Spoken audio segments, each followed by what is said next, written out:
Cool. All right, man. We'll go in 3, 2, 1. Joining us here on the Bear Report podcast to break down the Week 10 matchup between the Chicago Bears and New England Patriots. Reoccurring guest, Khari Thompson. He writes for B-Side Sports, Boston.com, does some other things out there. We're going to let him put that all out there later. But Khari, man, thanks so much for joining us and taking the time today. How have you been? Man, you know what? I'm doing. We're going. You know what I mean? Still moving. And not least because, and you know this well, I got a 4-year-old. Oh yeah, that comes up in my room every single night talking about, Daddy, I need some that packs, and I'm just like, child, go to sleep. So I'm dog tired, but you know, we're pushing through. I'm going through the stage where my 3-year-old is coming up with every excuse not to go to bed. Like literally every excuse. Like closet door's got to be shut. I want more milk. I want to put this here. And I'm like, oh man. But he's actually he's starting to kind of get into football a little bit, which is kind of cool. But you know, the last 2 weeks he's thought the Bears have won, and they have not. And I can't really break it to him. He loves Caleb Williams, but that's what we brought you on to talk about. We brought you on to talk about Bears, Patriots. Let's get right into it. Give us the rundown quickly on the Patriots so far. They're 2-7. They have a rookie quarterback. They have a first-time head coach. And from what I've seen of them, you know, some good, but, you know, and correct me if I'm wrong, but a lot of it bad. Yes. To distill it down, right? So the Patriots, 2-7. It's not a good football team. Anybody who spends a lot of time watching, it's not a good roster. Honestly, you know what they are is they're maybe a step above what the Chicago Bears were in 2022, which coincidentally was the last time those two teams played. And I was at that Monday night twilight ass game at Gillette Stadium where it was the Bailey Zappi game where he comes into the second quarter and the crowd goes wild and he puts up 2 touchdowns and then turns into a pumpkin in the second half. And the Justin Fields offense, you know, that couldn't score against most teams, suddenly breaks out, and they almost put 40 on the Patriots, and everybody's like, what in the world is happening? It was an absolutely crazy night, by far the weirdest night I've ever had covering professional football.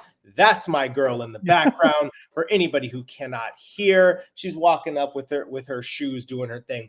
But honestly, that's the kind of comparison that I use, is that the Patriots, in so many ways, they are at the ground floor of a rebuild in the same way the Chicago Bears just were. And they're actually playing it, by and large, a pretty similar way, where they have basically said, look, we're going to be bad. That's fine. We know what we're going to be. We're not going to spend unnecessary money on like crazy free agents and trying to pretend that we're going to be good or pretend that we're going to be competitive. Obviously, for those of you who know, right, Gerard Mayo is the head coach of this team, first-year head coach. Bill Belichick, who was the head coach for 24 years, got fired at the end of last season because he tried to do the rebuild that way, where he was saying, you know what, like 2020 was rough, but we're just going to retool on the fly and we're going to try to compete for it all the time because that's all I know. And he failed. Bill Belichick failed at that rebuild. And so now they are starting from the ground floor and starting it all over again. I see a lot of parallels in the way that the Patriots are doing business to what the Bears were doing previously. And I see some of the reasons for optimism, but in particular, I feel like the Patriots could rebound even more quickly than the Bears because this is Drake May's first year. I think that he is, and again, this is not shade to Justin Fields, who I think had a good enough year considering the circumstances in 2022. But Drake May at this point, I think by the end of the year, is going to be better than Justin Fields was in that 2022 season. You've already got teammates and people around the league noticing this guy, and they've got all kinds of money with which to improve next year. I think the Patriots could be in line to even accelerate that rebuild from what the Bears were.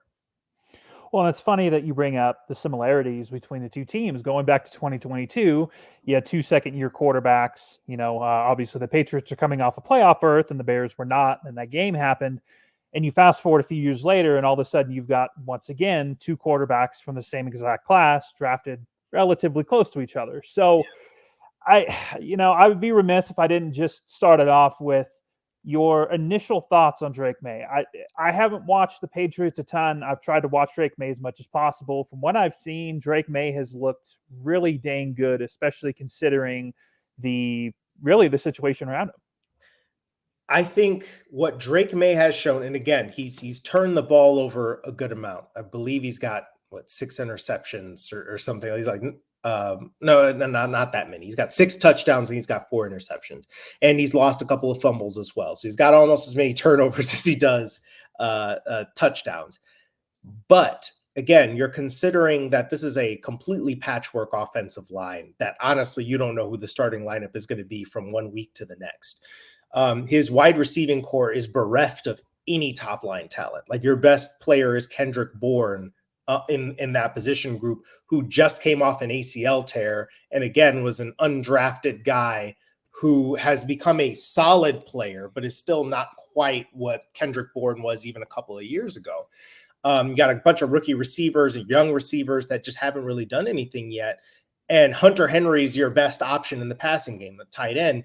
And Drake May is making it work. I mean, again, it does not look good. It does not look cohesive or efficient, but the guy is just making it work off of sheer will. And he's doing it in his 5th career start. This is going to be so this is going to be his 5th career start coming up. And I look at it as, this is a guy that you saw what it looked like with Jacoby Brissett, or y'all haven't seen what it looked like with Jacoby Brissett. I saw a little bit. It was bad. Okay. So, and again, Jacoby Brissett's a guy he's a veteran quarterback who is a career backup. You saw what it looked like a couple of weeks ago when he came in against the Jets. He's that kind of guy that's like, yes, I love to have this kind of backup on my team because you can come in and you're not screwed when Jacoby Brissett comes in the game. But when he's your starting quarterback, you're limited. Your offense has a ceiling. With Drake May, you're at the floor right now, but the ceiling is immense.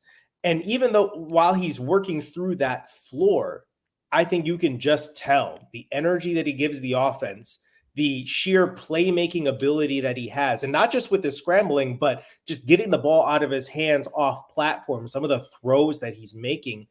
I got to be honest with you. Again, small sample size. I'm a scientist, so I hate going with small sample sizes. He looks like that guy who you win because of. When you win a game, it is because Drake May.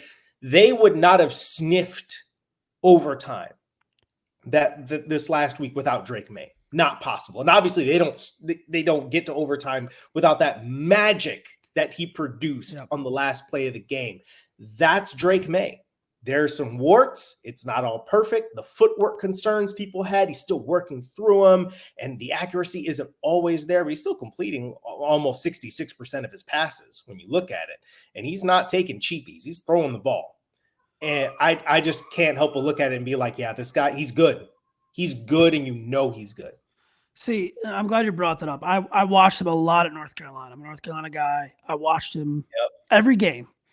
And the 2 things that really impressed me were, his deep ball accuracy, and then not bailing out of the pocket right away, but knowing when to bail out. And he's faster than he looks. I mean, you look at him like he's probably not fast. I mean, he's faster than he looks. He hit 21 miles an hour plus on the touchdown that he scored in week 5. No, this guy, he walks away from people. And I think just to make that point, Zach, he's decisive. Yes. He's not the kind of guy, for the most part, who's going to sit there and try to read every single thing out. He's going to go from 1 to 2 to 3. And if everything is hell around him, he's like, I'm running. That's it. Yeah. But if you give him the time to do it, he will make the reads. But I think it's just one of those things when you watch quarterback play, it's just exceptional to watch a guy who knows what he's supposed to do within the offense, but also knows just situationally, like, okay, the internal clock has gone off. I got to go. It's as simple as that.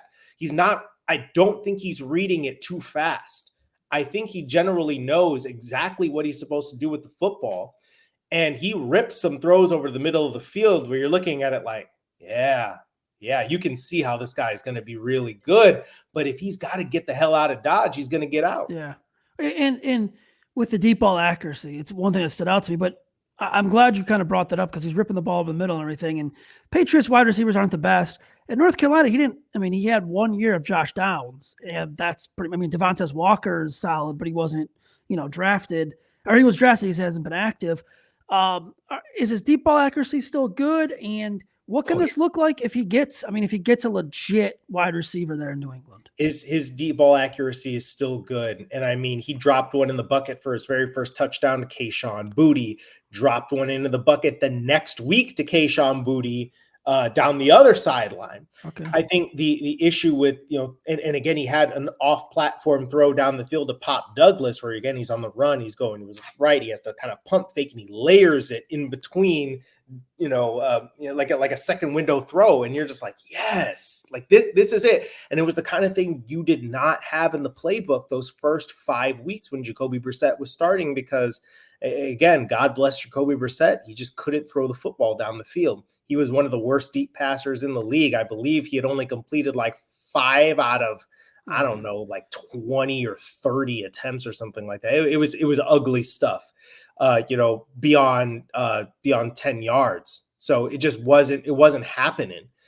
down the field for Jacoby Brissett. But for Drake May, you can clearly see, even in the preseason, he has all the touch and the arm strength to measure it out down the football field. I think some of the shorter stuff where I think he needs to get his feet a little bit more tied in to the route. One that I think stood out to me a couple of weeks ago was he missed to Kendrick Bourne on a slant that would have been a first down conversion, on the plus side of the field, where he just put it a little bit too far out in front of him, and he stepped too wide. And it's like one of those where, like, it was a clean pocket. That's a throw that you can make. I know you can make it.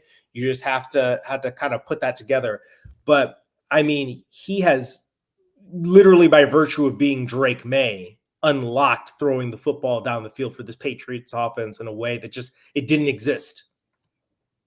Oh, and I wish that was something we could say about Caleb Williams right now, but unfortunately, still trying to figure that whole thing out. So moving over to the defense side of the ball, I think one of the more surprising things to me about the Patriots has been how bad their defense has been. Now, obviously, Matthew Judon's not there anymore. And of course, I'm going to draw a blank on his name. Christian Barmore had the blood clot issue, right? Yep. And he still has not returned to practice. I think he's getting closer, but it's not going to happen this week.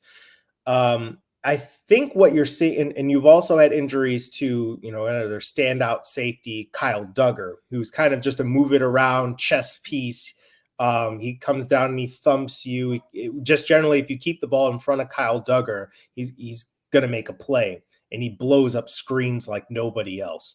But what you really have with the Patriots is a lack of top end talent, really at all facets of the defense, where you've got maybe a couple of decent players, but at any given time, Christian Barmore is the best player on that defense now without Matthew Judon there, and he hasn't been there all year. So Devon Godchaux, who is a good run stopper, he doesn't offer you anything as a pass rusher. Dietrich Wise Jr. and Keon White can offer you stuff as pass rushers, but what they really need, I think, are, they need at least one elite guy, which, I think Matthew Judon maybe wasn't elite, but he was really, really good to help take some of the pressure off of you. They don't have that. Their linebacker group is honestly really terrible. Like, I'm just going to keep it straight with you. Like, they can't stop the run. They don't fit the run very well. They're constantly missing gaps. And so I think the Chicago Bears should be able to run on this team. If they are capable of running on any team, it should be the Patriots. If you can't run on the Patriots, then you've got a problem. I do think their secondary has enough talent to hold up if you're at least providing a little bit of pressure. But again, without any pressure on the quarterback, you can pick them apart. Absolutely. I think that, Christian Gonzalez right now is the best player on that team. Or on that defensive unit, and he has legitimately been really good. But again, there's only one of him, and you can kind of pick on everybody else there. Looking at their head coach, and they decided to move on from Bill Belichick. They had a new head coach. What's been the reception with Mayo there, and Are there concerns? Because I mean, I've been reading like stuff that former players are going on the radio, kind of things within the team. Maybe I don't know if you could elaborate, clarify on any of that stuff. The impression I get largely is that the team is fine with Mayo. I mean, they're a 2-7 football team, so about as fine as you can get. Obviously, they're not winning, so it's tough to really be like, you know, in a great spot as a team when you're not winning, because as we say, winning cures all ills. I think the media is very much second guessing the choice to bring Mayo in. At first, it was the Drake May decision, and why didn't you start him sooner? Because he was clearly better than Jacoby Brissett, and you said that he outplayed him. I think that Gerard Mayo is trying to walk this fine line of being more transparent than Bill Belichick was, while also not saying things that the media can twist, and that really can be quite difficult, especially around here. Then you got a lot of people that kind of jump the gun, and then you got Bill Belichick, who is currently unemployed, who is and on every football show imaginable, who cannot resist every once in a while kind of running his mouth a little bit and talking about the state of the Patriots, which I think is more of a ploy than anything, to be like, hey, y'all should hire me next year because look at what the Patriots are without me. Though all we got to do is look back at last year and see that was a 4-13 team. So it wasn't like you were doing a whole lot with them either, BB. But I think a lot of people are looking at Gerard Mayo like, we're just not used to this. And I think this is, as people who follow the Chicago Bears, you know, we're used to watching rough first years and rebuilds and ineptitude, et cetera, et cetera. I think that Mayo's message is still one that I think players are still galvanized more or less by, though I think there are certain position groups, certain areas that are still problematic, like the wide receiver room. But, you know, I think that out here, people aren't used to that. People are not used to a bad football team, right? And so like last year was the first experience with a truly bad football team in like 20 years, right? Yeah. And now this is their first experience with a truly rebuilding football squad since before Bill Belichick was here. And I feel like people don't know how to deal with that. I personally think that if you give Mayo a better roster next year, you will be looking at him in a much more favorable light. But there's not a whole lot of patience from fans and media after all the winning that they've seen and that well-oiled operation by Bill Belichick and the way that he did things and the way that Mayo is trying to sort of establish himself in his own way. Again, being a bit more transparent, being a little bit looser in terms of like, I'm not going to sit up here and try to pretend to be Bill Belichick and that do your job, you know, ironclad way that Belichick would do things, because I'm not Bill. Right? I've been a player. I'm different. I'm going to try to be me. I respect that he's trying to do that, but that is a hard thing to pass off when you're 2-7. And I feel like that's where everybody's at right now, where you've got people over here talking nonsense about, oh yeah, if he loses this week, he might not make it to next week. Like, come on, be realistic. But I think that if there is an improvement next year, then this is a different story. Well, my last question for you is, and this is pretty simple, how do you think the Patriots can attack the Bears for the Patriots to get a win? I mean, I think if you're going to do anything, it's got to start with the run game. The Patriots have not run the ball well lately at all, but Ramondre Stevenson is a good back. And if you give him stuff to work with, he can work with it. It doesn't have to be a whole lot. And I think that requires getting your offensive line much more stabilized. Don't screw around and put Michael Onwenu. This is one thing that y'all should be watching. Don't put Michael Onwenu at tackle. If everybody's healthy and everything's equal, put him at right guard and run behind him, because that's one of the best guards in the league when he's at the top of his game. And just lean on people, because I feel like that's a place that you can attack the Chicago Bears, and teams have been attacking the Chicago Bears a lot lately, is in the run game. Especially with Andrew Billings out now for the year. Yes, out for the year. I mean, that's a sore blow. And I think with the passing game, I don't know that any of the receivers scare you at all. But the key is going to be Hunter Henry, because I think Hunter Henry's having his best year yet in the NFL, in my personal opinion. He has been there every time Drake May has needed him. He is the number one guy in that pass catching room, period. And I think everybody needs to look at him as an example of, okay, against zone, this is where I settle down. This is the kind of stuff I need to be looking for to be available to my quarterback. If he and Henry has made a couple catches down the seams that I've been like, I feel like that wasn't in your game the last couple of years. And he shows you how to attack the ball, how to come back to it.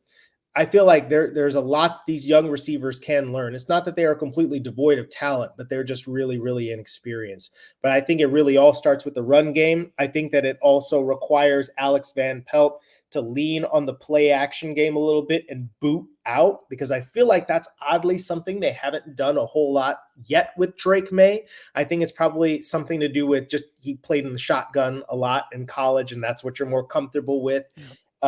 But I think that if you can get Drake May under center and get him, running, get them running outside zone and having Ramondre Stevenson pick up yards off of that, and then you're starting to get boot play action and getting Drake May on the move, and you can have success with that, that could be dangerous for the Bears. I think all in all, the Bears are too talented of a team to lose to the Patriots, but I feel like we felt that way about other teams. Yep. And it hasn't worked out that way. On the other side of things, I really think you have to you're better in terms of the skill positions. You're better than the Patriots are on the offensive side of the football. You're better than the Patriots defense. I think you need to find whoever Christian Gonzalez is not guarding on a specific play and throw it there, because Christian Gonzalez has been locking basically everyone up except like Stephon Diggs. Like, he locked up Tyreek Hill, for God's sake. Wow. He had him in witness protection. So you need to find out where the mismatches are and get him there. And I think the other thing is just make Caleb Williams throw it from the pocket. And that hurts for me to say, because I believe that Caleb Williams is better than what he is showing right now, but I don't believe in the Bears passing offense right now. I don't. And I think that you gotta stop the run, because the Patriots also haven't been very good against the run, if we're gonna keep it real here. But if you stop the run and you force the Bears to become one-dimensional, I'm not confident that they can win that game. And that is even with the talent deficit. Like, this could literally be the inverse of what we saw 2 years ago. I'm not kidding. There is a world in which that happens. And I think that Drake May is talented enough on offense to drag them across the field enough to score enough points to make that possible. Okay. We'll see. Khari, thanks so much for joining us, man. Anything you want to plug? Where can everyone follow you, read your work, listen to you, anything like that? Absolutely. You can follow me at KD Thompson 5 on X. I'm also on Threads a little bit more these days, at Khari DT, which is also my Insta, obviously. But I write a newsletter that airs twice a week on Monday and Friday called B-Side Sports. You can find it at the bottom right there. That's B-Side Sports, where I cover all Boston sports, do a little bit of history, a little bit of on this day stuff, headlines of the day. My lead for Friday is going to be front and center, Caleb Williams versus Drake May, because that is going to be the biggest sporting event of the week, aside from Jason Tatum showing Steve Kerr what's up for that Olympic snub. I forgot they play. Yeah, they're about to play. But I do that twice a week. It's really fun. Would love it if you subscribe, even if you're not that into Boston sports all the time. Look, there is something to pay attention to. You want to know how Drake May does for the rest of the year, so you can have those debates, right? Like, oh, maybe the Chicago Bears should have taken Drake May #1 overall. I'm just kidding. We appreciate it, man. Take it easy. Absolutely. Thank you all so much.